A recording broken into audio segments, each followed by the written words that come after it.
is a huge time commitment. It's a huge undertaking. And it is very, very popular, very common.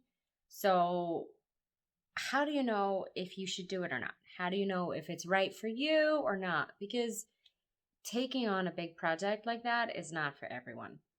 So in this video, I'm just going to briefly talk about reasons why you might not want to participate in NaNoWriMo. The first one is probably going to be the most obvious. You don't have a project that you're ready to write.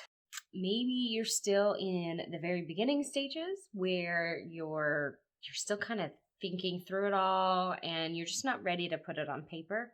If you're a heavy plotter, this could be you. If you're a planter or a pantser, that means people who don't need a plot, who don't need to think it through the full way, but they just write until they're done. Another sign that you may not want to participate in NaNoWriMo is the word count. Okay, if you break up 50,000 words in 30 days and you look at how many you'd have to write a day, that's 2,000 words a day. It's just under. But if you want to meet your goal, just in case you have burnout or breaks or anything in between, you're going to want to shoot for 2,000 words or above that a day. If you want to shoot for 6 days a week for a month, that's 2,085 words. So again, shoot over that. So do 2,100 words.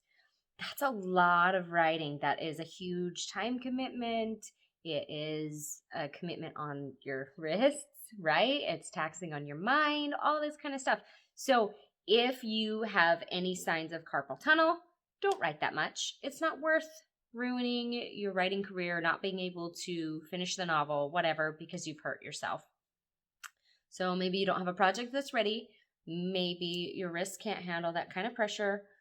Or maybe you're just finishing up a project and you're at the tail end of it.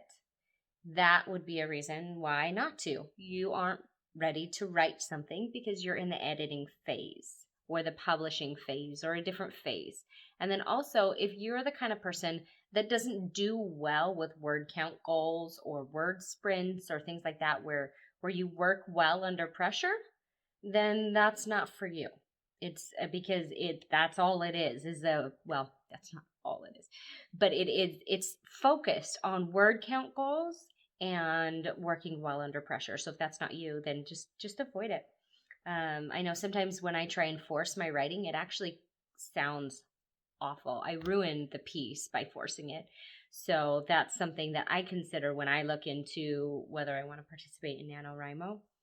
And then the other thing to consider is whether you are a social writer or a non-social writer. That's also called extroverted and introverted writing.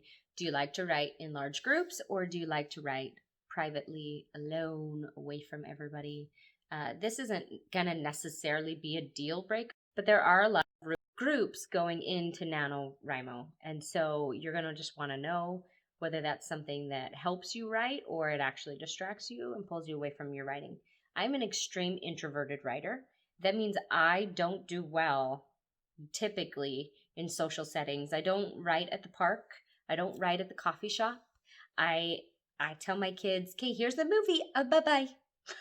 And I go hide in another room. I need it totally quiet because when I have noise coming in and out, all I can think about is the noise that I'm hearing, and I can't hear my own thoughts.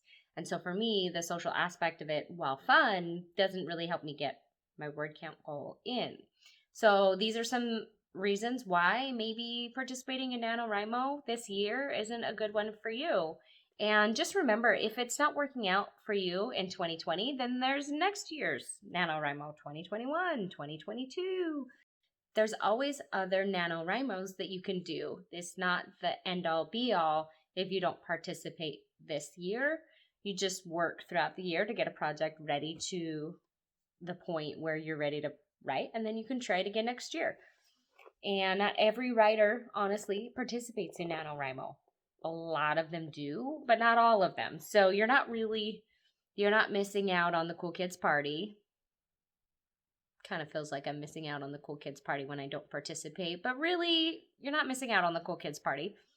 You still get to write, and the point of writing is to end up with a piece of work that you're really happy with, that you feel proud of, that you can put your name, your stamp on, and be proud that it's yours. So NaNoWriMo is just one way to get you to the point where you're ready to publish your work. And it's an exciting way because it gets people motivated, it gets them moving. And maybe you don't need that motivation. Maybe you're motivated perfectly fine on your own, and that's fine too. Everybody has their own way of functioning.